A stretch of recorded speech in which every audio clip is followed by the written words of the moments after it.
A dramatic collapse of the world's oldest travel company. The tour operator Thomas Cook, a behemoth that ran its own hotels and flights, is no longer in operation, leaving hundreds of thousands of travelers stranded and setting in motion the biggest peacetime repatriation in British history. Willem Marx is in London tonight. It's the end of summer and the end of an era for Britain's oldest travel agency.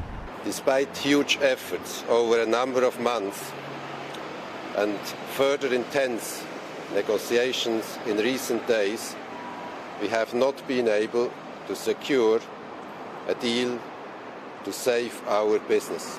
After a multi-billion-dollar rescue plan failed to take off this weekend, Thomas Cook simply ran out of financial runway. That left hundreds of thousands of its stranded customers feeling out of pocket and out of options. We were told that all Thomas Cook flights were cancelled and the firm was no longer operating. So we actually were told to go home. Victorian entrepreneur Thomas Cook began selling railway excursions in the 1840s. A century later, the firm he'd built helped create the market for post-war package vacations. It grew until it was sending around 19 million passengers a year to their dream destinations, but no longer. Nightmare, stressed. Not what we wanted really before going home. So, but what can you do? Other people have lost their jobs, so we're not as bad as some other people.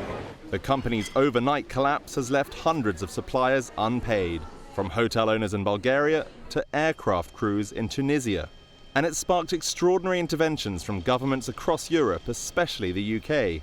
People need to be back for work, for their families, all sorts of reasons. We can't just leave, Brits stranded abroad. We need to bring people home. 150,000 people is the biggest peacetime repatriation this country's ever known, and we'll try and do it as quickly and as smoothly as possible, though it won't all be plain sailing, I know. Critics say British authorities could have acted earlier to avoid vacation heartache and preserve thousands of jobs. There should be some sort of legislation in as much as if a tour, especially within this tourist industry, if an operator can't fulfil its commitments or doesn't look likely to fulfil its commitments financially or to its customers, it shouldn't be taking on more work. The British government may now be on the hook for some pretty hefty costs, but it insists it was the right decision not to plough more than $300 million of rescue funds into a firm with $2.1 billion of debt.